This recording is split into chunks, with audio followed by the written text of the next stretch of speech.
Lammiileen Itoophiyaa dhibbeentaa 85 ol kan ta'an qonna irratti hirkachuun kan jiraatan ta'uu ni beekama. Kanaaf ammoo xiyyeeffannoon qonnaaf laatamuu qabu guddachuutii qaba. Haala mijataa qonnaaf uumuuf kunuunsi biyyee fi bishaanii irratti hojjetamu murteessaadha. Kanuma sababeeffachuun mootummaan naannoo Oromiyaa duula misooma sululaa bara kanaa amajjii 5 irraa eegalee guyyoota 60 gaggeessuuf ta'uu beekameera. Ibsa gaazexeessitootaaf kan laatan hoogganaan biiroo qonnaa Oromiyaa obbo Abarraa Warquu hojii misooma sululaa bara kanaatiin daagaa gosa adda addaa aga kiiloomeetira miliyoona 1tti siqoo hojjechuuf karoorfameera jedhan. Bara namaa hojjechuudhaaf karoorfannee jirra kan jedhu kaasuun gaarii ta'a. Hojii eegumsa biyyee bishaanii gaafa jennu maal hojiiwwan hojjetamu jennee gaafa laallu gaggaareewwan sababa adda addaatiin baay'ee qullaa ta'anii lolaadhaaf saaxilaman kana daagaa hojjechuun biyyeen keenya kan hin dhiqamne akka biyyeen tikfamu gochuun barbaachisaadha. Haaluma kanaan daagaa gosa adda addaa daagaa biyyeen daagaa dhagaadhaan hojjetaman gara kiiloomeetira miliyoona 1 ol hojjechuudhaaf karoorfamee jira. Hojiiwwan kunuunsa biyyee fi bishaanii bara kana hojjetaman kanaan hallayyaa fi istiraakcharoota jiidhinsa qusatan hedduminaan kan hojjetaman yoo ta'u, uwwisii hojichaa guutummaan lafa hektaara miliyoon 2.5 ta'uu irratti kan gaggeeffamu ta'us ibsaniiru. Bal'inni lafaa hojiin amma jenne kun hojii fiizikaalaa, hojiin eegumsa biyyee bishaanii gosa adda addaa ibse kunis lafa hektaara miliyoona 2 fi qabxii 5 irratti hin uwwisamaa jenneeti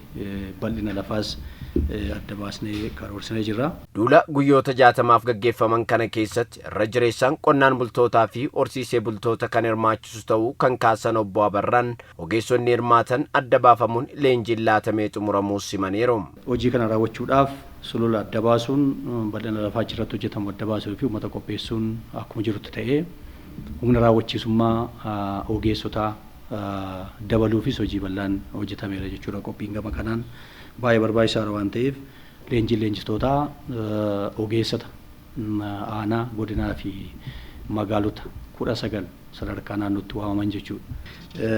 Haaluma kanaan gara ogeessota 1,141 leenjistootaa fudhatanii gara godinaa fi aanaa isaaniitti magaalaa isaaniitti deebi'anii leenjii wal fakkaatu akka kennanis taasifameera jechuudha.